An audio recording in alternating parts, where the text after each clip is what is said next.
If you looked at them on the street, you wouldn't know. They laugh at the right moments. They show up to work. They answer messages. They seem normal. But inside them lives an echo.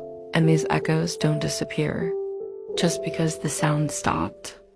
Trauma is not just what happened. It's what the body had to do to survive what happened. It's the nervous system learning a lesson so powerful. It never forgets.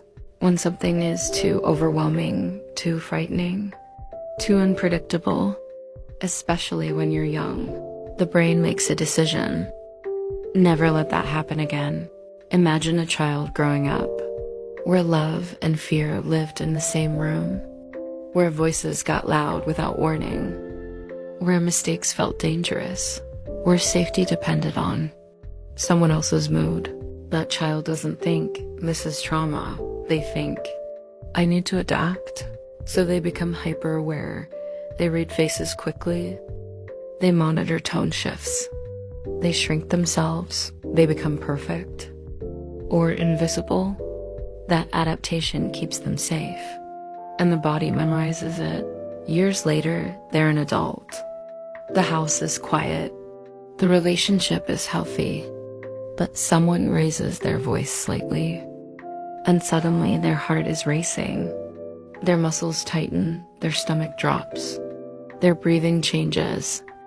They're not remembering with images. They're remembering with their body.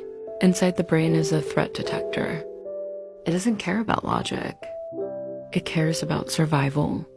When it senses something familiar to past danger, it activates. Even if the present moment is safe. That's why trauma reactions feel automatic.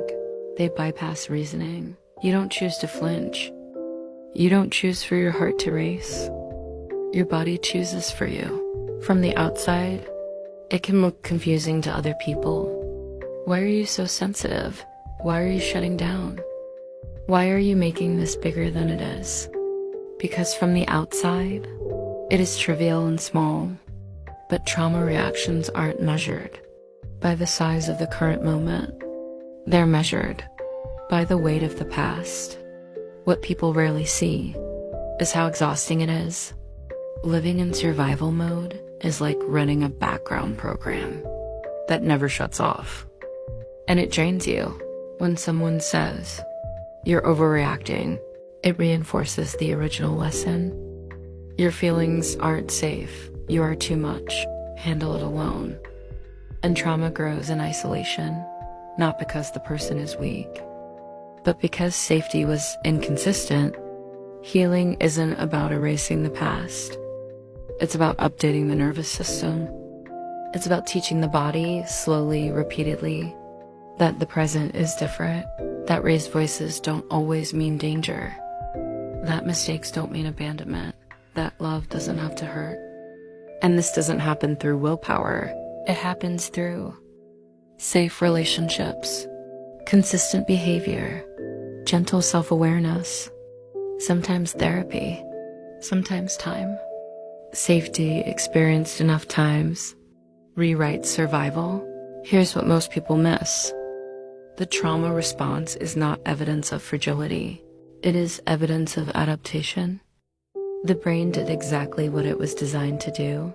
It protected, it survived, it learned, and now it can learn something new. If you carry trauma, you are not dramatic. You are not broken. You are someone whose body learned to protect you. And if you love someone who carries trauma, your steadiness matters. Your consistency matters. Your patience matters, because sometimes the most powerful thing you can say to a nervous system is more than with words. It's you feeling safe.